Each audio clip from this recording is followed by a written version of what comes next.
अस्सलाम वालेकुम dear audience, this is Mohammad Khan Mehdi with inside reality. उम्मीद है आप सब खैरियत से होंगे।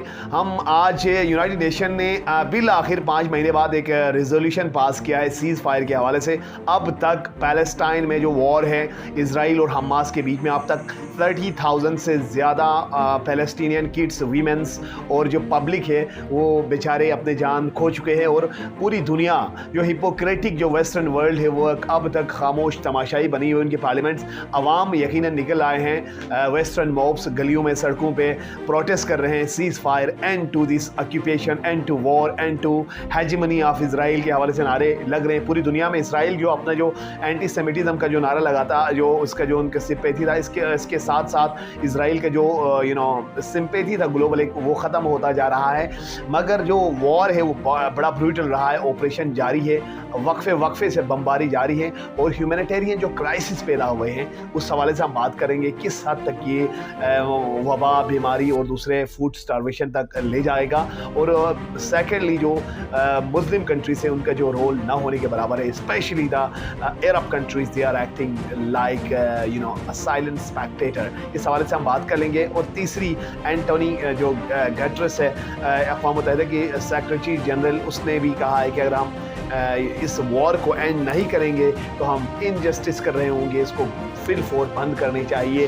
क्या उनको आज याद आया कि हज़ारों की जाने जाने के बाद क्यों दुनिया हिपोक्रेटिक नेचर अपना रहे हैं। और आज के जो यूनाइटेड नेशन की जो सिक्योरिटी काउंसिल में किसने वोट नहीं दिया, किसने इस रेजोल्यूशन के फेवर में वोट दिया, और इसराइल और अमेरिका के बज़ाहिर जो सिचुएशन है, रिलेशन है, वो तनाव का शिकार नज़र आ रहा है। और नेतन्याहू ने अमेरिका का दौरा कैंसिल किया है और आज उन्होंने डेलीगेशन के साथ वॉशिंगटन जाना था। एंटनी ब्लिंकन ने भी इंतबाह किया है। इस हवाले से डिटेल में आपसे बात करेंगे। उससे पहले हमारे न्यूली ऑडियंस से गुजारिश है कि आप हमारे चैनल को सब्सक्राइब कर लें, बेल आइकन पर क्लिक करें ताकि मतलब खबरों के लिए आप हमसे जुड़े रहें। तो let's move towards the story again. सबसे पहले हम शुरू करते हैं। अल जज़ीरा ने ये खबर शाया किया, United nation security council on Monday successfully pass a resolution calling for cease fire between Hamas and Israel. ये एक यकीनन एक अच्छी बात है, एक शगुन है। मगर हिस्ट्री में अगर हम देखें तो सैकड़ों की तादाद में यूनाइटेड नेशन की सिक्योरिटी काउंसिल के रेजोल्यूशन आए हैं। इसराइल ने उसको कोल्ड स्टोरेज में फेंके, डस्टबिन में फेंके, फाड़ के, ब्लैक एंड वाइट की भी हैसियत नहीं रखा। क्या इस रेजोल्यूशन से इसराइल की हेजमनी कर्ब करने में यूनाइटेड नेशन कामयाब होंगे? क्या इसराइल फिर से अपनी हेजमनी बरकरार रखें? क्या अमेरिका इसराइल को अपनी मिलिट्री और जो एमुनिशन है असिस्टेंट रोक पाएंगे? क्या अमेरिका अपने हिपोक्रेटिक नेचर को बदलेंगे? क्या वेस्टर्न कंट्रीज जो ह्यूमैनिटेरियन ह्यूमन राइट्स की बात करते हैं, क्या पैलेस्टीनियन जो किड्स है वो इनोसेंट नहीं है? क्या फ़लस्तीन के जो बच्चे हैं, माएँ हैं, वो ह्यूमन राइट्स के ज़ुमरे में नहीं आते हैं? अगर ये सारा बीटर रियलिटी है तो दुनिया इस हकीकत से क्यों पर्दापोशी कर रहे हैं? क्या हम से थर्ड वर्ल्ड वॉर की तरफ गामजन हैं? अगर ईरान अपनी प्रॉक्सीज को वाइब्रेट करते हैं, पूरी मिडिल ईस्ट आगो खून में होंगे। ईस्टर्न यूरोप में वॉर है, मिडिल ईस्ट में वॉर है, एशिया में वॉर है, हर तरफ वॉर ही होंगे। तो obviously it's gonna be very crucial in upcoming era, especially when there are ample of nuclear possessed countries who are in position to fight war with each other very brutally, and there would be a great heinous consequences after this crisis if it is not curbed at this moment. तो इस हवाले से हम detail में बात करते हैं। ये आज यूनाइटेड नेशन सिक्योरिटी काउंसिल की 14 मेंबरों ने इस रेजोल्यूशन के हक़ में वोट दिया, जिसमें चीदा नाम है अल्जीरिया है, चाइना है, इक्वाडोर है, फ्रांस है, जापान है, माल्टा है, और साउथ कोरिया है, रशिया है, स्विट्ज़रलैंड है, यूके है। इन तमाम ने रेजोल्यूशन सीज़ फायर के हक़ में वोट दिया। अमेरिका ने फिर अपनी मुनाफिकत ज़ाहिर करते हुए इससे एब्सटेन किया, ना हक़ में वोट दिया, ना उसने खिलाफ वीटो किया। अब नेतन्याहू को गुस्सा है कि अमेरिका ने वीटो क्यों नहीं किया, और उन्होंने जो अमेरिका का जो दौरा था वाशिंगटन का, अपनी डेलीगेशन के साथ उन्होंने मिलना था, उसको कैंसिल कर लिया है। और अमेरिका को बताया है कि नेतन्याहू ने क्या अमेरिका अपनी बेसिक कोर पॉलिसीज़ पे समझौता करेंगे।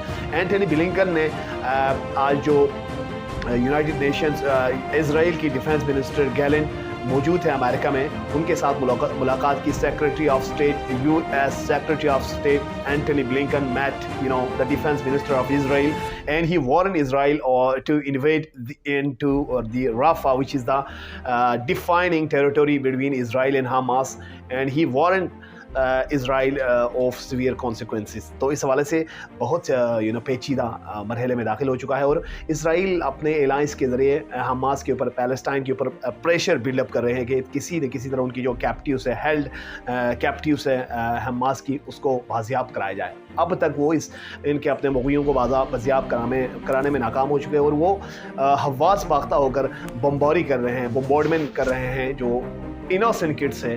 یقیناً اگر ہم ریئلسٹکلی گراؤنڈ پہ دیکھیں تو اسرائیلی وار ہار چکے ہیں. وہ نفسیاتی ڈیزیز کا, فیٹل ڈیزیز کا شکار ہے, جس کے لیے وہ امریکہ اور برطانیہ کے سہارے پہ کھڑے ہیں.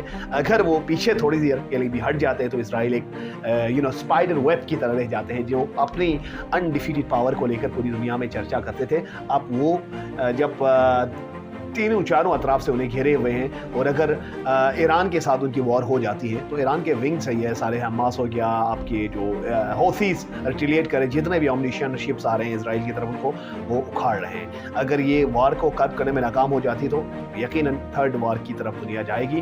پھر مزید اکنامک بلو آئے گی, وار آئے گی, فیٹل آئے گی, فیٹل ڈیزیز آئیں گی, اس کو کرب کرنا مشکل ہے. وہ ہیومینیٹیرین کرائسس آلریڈی موجود ہے پیلسٹائن کے اندر.